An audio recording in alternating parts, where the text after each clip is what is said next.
What up, y'all? It's the Real Ball Watcher. Grab your binoculars, and I'm back with another video. A little quick bye-week 10, you feel me? So let's get into a actual rookie season eval, or midway to this point. Now I'll explain why we're doing the midway point. But Xavier Legette, let's get on that horse. Let's talk about it. Now, I'm going to do how I did the Bryce video last year in the offseason. I'm going to start with the bad stuff first, so we can go ahead and get that out the way so nobody's claiming I'm biased or anything like that. So first thing you got to mention immediately is his drops. Now, I can't necessarily say that they're focus drops, or it's because his hands aren't consistent, or he has bad hands or anything like that. It's hard to pinpoint what the exact reason for the drops are, but especially in the recent weeks, there has been really crucial drops that have come on third down, second and long, that could have made a third and short to keep the offense on track, things like that, or downfield towards the end of the half in that Broncos game where Bryce Young threw that seam ball. Now, I can give him a little bit of a break on that because it's the sun was in his eyes. He lost the ball in the sun. I get it. But when they start to stack up, you have one in the Saints game, or you have two in the Saints game, actually. You have two in that Commanders game the week before that, I want to say. You have one in the Broncos game, and then you have one in the Giants game. It's kind of hard to keep giving you a break after a while, so he has to clean up those drops. A lot of his productions have been hindered by how many drops that he's had over this season.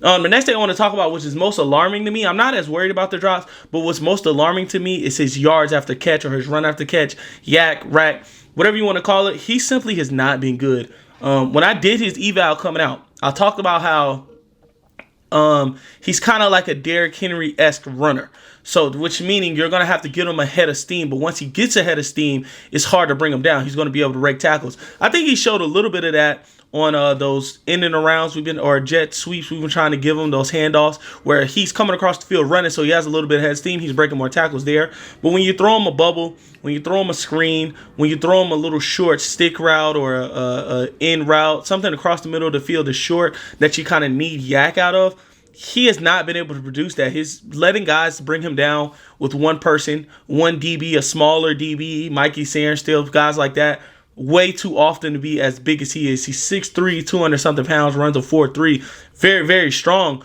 You need to be able to run through those arm tackles and be able to shrug guys off you. Not just run through tackles, but at least be able to shrug guys off you. I don't need him to be juking, be the most elusive person in the world, but at least be able to shrug guys and run through tackles, even if you don't have a head of steam. So that's kind of what's holding him back. A lot of his production is his drops and his lack of yak. Whenever it is in a situation where you can make a guy miss, or break one tackle or something like that. Third thing that I want to mention, his separation. It was always going to be an issue for me when he was coming out. He didn't provide much separation on tape. He just used a lot of his physical abilities to win, either jumping over guys, running faster than guys, and they might be on his back, but he's still able to get a catch because he's so strong, running through guys and their press and things like that. That showed up a lot on this tape, but so it's not very surprising to me. The other two are a little bit more surprising, even though yak, I think that can be pinpointed to how he's being used sometimes. I don't think he needs to be used on bubble screens and stuff like that. But the separation stuff is not as surprising to me. I kind of expect that coming out. But the last point I want to talk about is his production. Now, when I say this, I understand that he was wide receiver 3, 4, and he just now really overtaken Jonathan Mingo's production like that. I get it. But now that Deontay Johnson is gone, Adam Thielen was hurt, you expect him to step up. And I feel like, personally, the eye test and watching, I feel like here and there that Jalen Coker has passed him a little bit when it comes to reliability, targets, and moving the chains. I mean, you look at Xavier Legette's stats in these 3 games that Bryce has been back. I'm not going to count the Washington game because that was just bad. But the 3 games since Bryce has been back, 4 catches, 34 yards versus Denver, 4 catches, 33 yards versus New Orleans, 3 catches, 40 yards versus New York. I kind of like the 40 yards at least against New York. But the 30 yards consistently, I mean, he's averaging like 34 yards a game.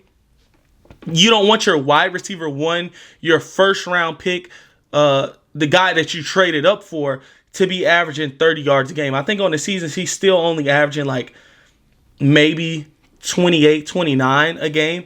That's not what you want to see. You want to see much more production from a guy that you're expecting to be your, maybe, yeah, he's not an X. I think they use him as a Z, but your number one option. You want to see more from that. And somebody like Jalen Coker, who I think is around 40 yards a game also, but he's getting a lot less catches. He's getting 2 catches a game, maybe 3.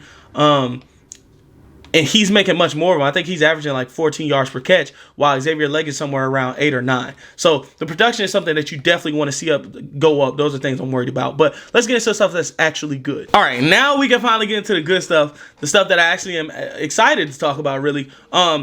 Creativity as a route runner and within his routes, whether it's versus off coverage, press coverage, zone, especially off coverage. He's had a lot more wiggle, a lot more rocker steps, a little more stems within his route to get open, especially against off coverage. I mean, that Saints game, he really showed me a lot. That was first game of the season. I'm all right. He got a little bit more to him than I expected. But even as the season progresses, as he's getting more targets, as he's getting more opportunities, because like I said, he had to overcome Jonathan Mingo being in front of him because of injuries in camp. Had to overcome Deontay Johnson being the wide receiver 1, Adam Thielen being wide receiver 2. Then once he went down, you know what it is. But he has a little bit of wiggle. He has some stems. He's kind of getting DBs off balancing and bursting past them on slants and things, or post downfield. He's kind of getting into the leverage of DBs, flipping their hips and then breaking it off into a speed out. I like a lot of what I'm seeing from him versus off coverage versus in man. It's not what I expected. When he came out, I thought his routes were a little too static.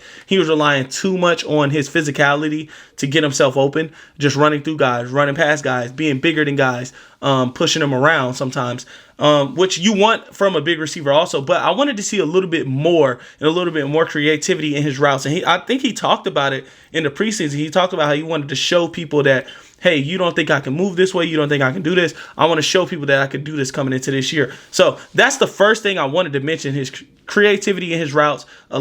He's not a great route runner yet. I don't even know if I'll say he's good, but he has shown much more potential to get there, which I think I talked about in his video. I talked about how some of those pivot routes and things like that, where he showed a little bit of wiggle, but it wasn't all the way there. Next thing I want to talk about, maybe his best trait so far, is a tough catch maker. Whether it's downfield, whether it's in the red zone, whether it's over the middle of the field, he's able to hold on to passes with guys draped all over him, which is a plus.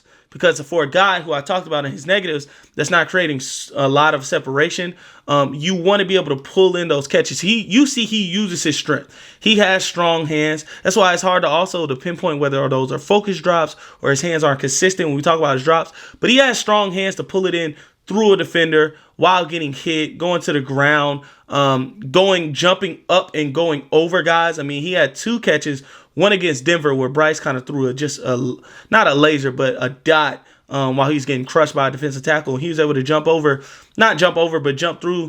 2 defenders, outreach both arms, extended all the way and pull in the catch. And then one against that touchdown against the Atlanta Falcons where he ran that corner route, he was just able to go up and get it over a smaller defender. And that's what you want to see from a guy that's 6'1", 200 however many pounds, and super strong and burly like he is. That tough catching ability is it's not surprising because that's kind of what you wanted, but it's good to see that is there. Like, it's showing up from his college tape. And so we can go ahead and go to the next point. He's just a red zone threat. And the reason being is because how big he is. He's so strong that if you're going to press him, like I want to talk about PS2, Patrick Surtain Jr., he tried to kind of press him and get on top of Xavier Legette on that touchdown in the slant in the end zone. But Xavier Legette is so strong, he was able to just simply just run through his press, break out, and get into the slant. And then Bryce Young was able to put it on the back shoulder where we talk about those tough catches. He was able to catch it through PS2 trying to contest it. But you're not able to press him. But also, because of the creativity in his routes, if you play off a little bit, he's able to give you a little shake at the top of the route and get into his slant at the end zone. That slant in the red zone for him and Bryce has been money. Like, whenever we get to the red zone, I'm already texting my group chat, yeah, that's a touchdown. Xavier Legette touchdown on the way. Because whether it's off coverage, whether it's press, because it shuts short, the field is so condensed, he doesn't have to do as much. It's either, hey, if they're playing off, give him a little shake at the top of the route, go make a tough catch if I need to. If they're pressing, I am bigger than everybody and probably faster than most people out here. So I'm just going to run through him and burst out of that break like we've seen against PS2. And it's been working so far this season. Really good red zone threat. And talk about his jumping ability. I can't wait to start using him on those fades. I mean, we've seen it in that corner route where he uses vertical to get up and over a guy. Can't wait to use him on those fade routes instead of Deontay Johnson like we were earlier in the season. Or Jalen Coker too. I'm not mad at either or of those guys getting those looks. But yeah, really, really great red zone threat. Also, he's still using his physical gifts to win. Simple as that. I mean, I talked about it earlier, how in college he used a lot of his, hey, I'm just faster than this guy, I'm going to try to run past him, or I'm much bigger, much stronger than this guy, so I'm just kind of bullying my way through him, pushing off, and it wasn't creating much separation, but it was working because how physically gifted he was. You see that in the routes. I mean, we talked about it, the one with PS2 on that slant. We talked about how much of a red zone threat that makes him, but even on, I want to say against the Giants, he had this route where he just runs into the safety's chest, and kind of shrugs them off and get into the route. And they was able to get a first down on, I want to say, like 3rd and long, kind of to almost seal that game. No, that wasn't a seal because we were in overtime. But still, keep that drive going, which would have potentially sealed the game. So it's good to see that he's still able to use those physical gifts. You see him in spurts getting open deep.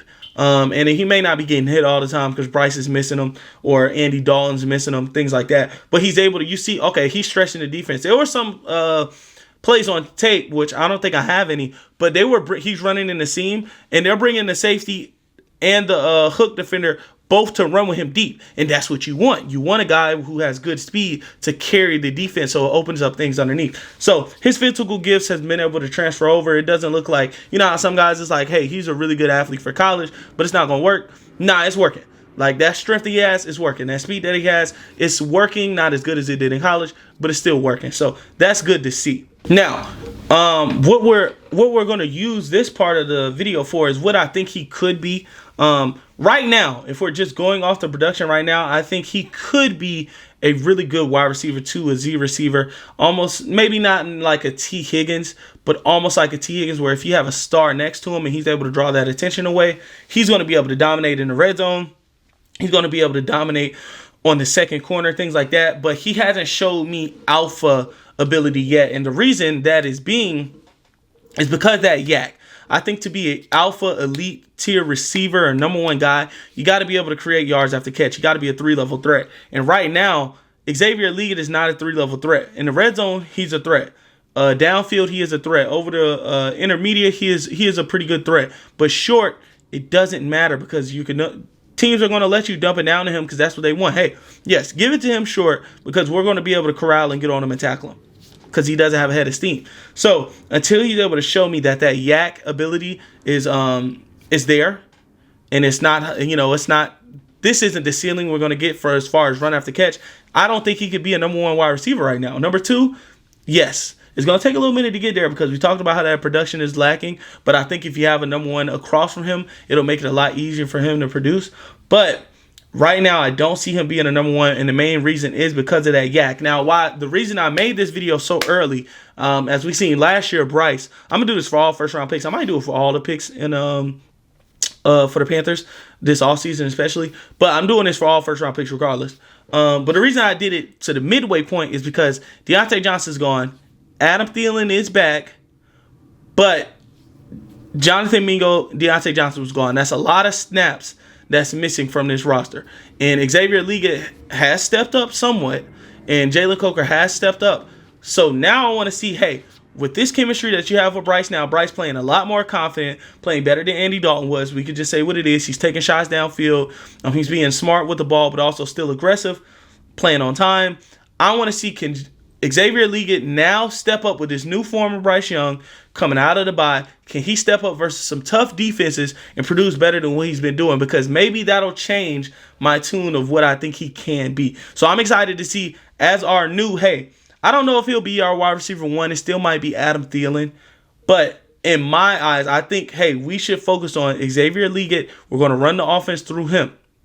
If it doesn't work, run it through Coker. One of those two guys, and I want to see how they produce for the rest of the season. So this has been a Real Ball Watch. I just wanted to update y'all, let y'all know what I think about Xavier Legette, because I think that was my most successful video on the channel in the pre-draft process. So I wanted to update y'all, let y'all know what I think during the bye week.